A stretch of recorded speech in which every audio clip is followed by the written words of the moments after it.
In this lesson, Chapter 9.2a, we'll take a closer look at skeletal muscle contraction.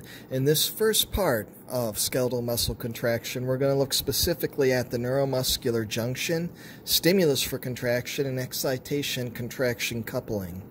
By the end of this lesson, you'll be able to describe the neural component or neural control of skeletal muscle contraction. A muscle fiber contraction is a complex interaction of several cellular and chemical constituents. The result is a movement within the myofibrils in which the filaments of actin and myosin slide past one another, shortening the sarcomeres. When this happens, the muscle fiber shortens and pulls on its attachments. Recall from nervous tissue that neurons establish communication networks throughout the body based on their specialized structures and functions. Each neuron has a process called an axon, which extends from the cell body and can conduct electrical impulses called action potentials. Each cell that a neuron controls is connected functionally but not physically to the end of an axon, in much the same way that you can talk into a cell phone, although your mouth is not in direct physical contact with it. The site of this functional connection is called a synapse. Neurons communicate with the cells that they control by releasing chemicals called neurotransmitters at the synapse. The neurotransmitter molecules then diffuse a very short distance to the cell being controlled, where they have a specific effect.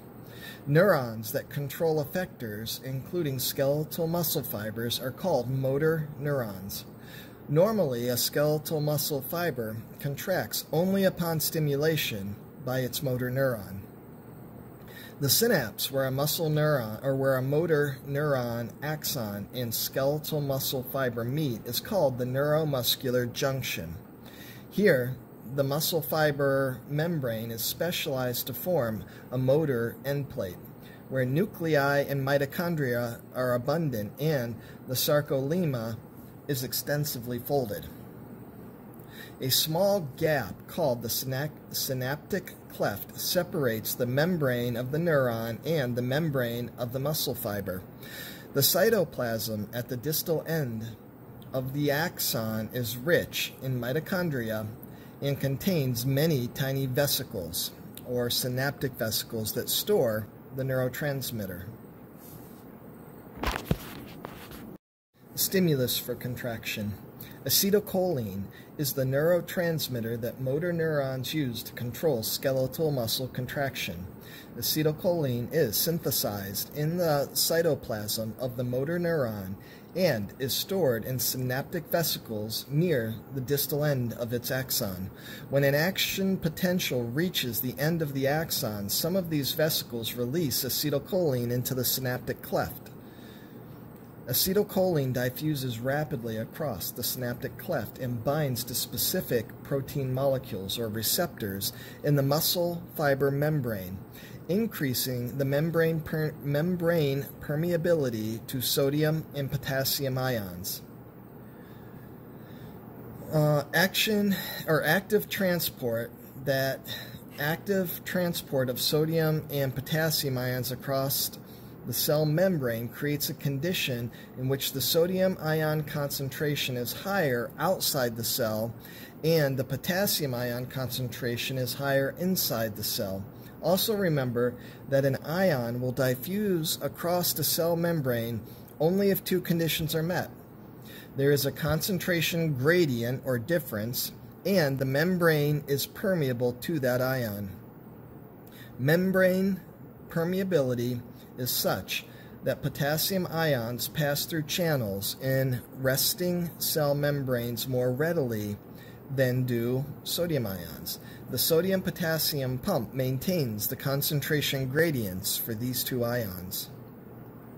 When a motor neuron stimulates a muscle cell, permeability to both sodium and potassium ions increases temporarily in a pattern that results in positively charged sodium ions entering the muscle cell faster than other positively charged ions, such as potassium, leave.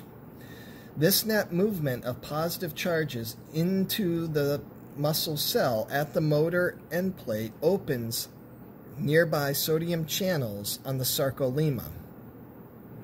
The result of this second set of channels opening is an impulse or action potential.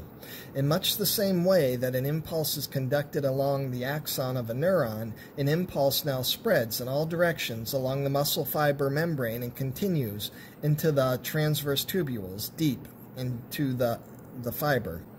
This electrical impulse is what triggers the release of calcium ions from the sarcoplasmic reticulum, leading to muscle contraction.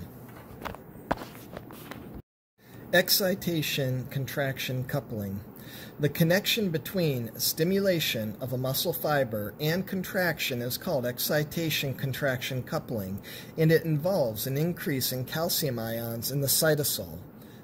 At rest, the sarcoplasmic reticulum has a high concentration of calcium ions compared to the cytosol.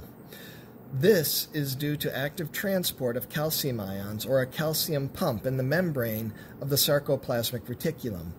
In response to stimulation, the membranes of the cisternae become more permeable to these ions, and the calcium ions diffuse out of the cisternae into the cytosol of the muscle fiber.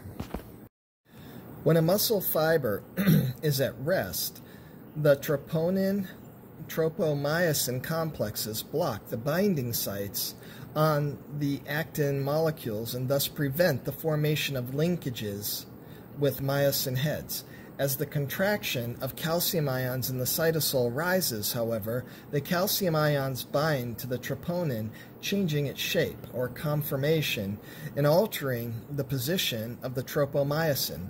The movement of the tropomyosin molecules exposes the binding sites on the actin filaments, allowing linkages to form between myosin heads and actin, forming cross bridges.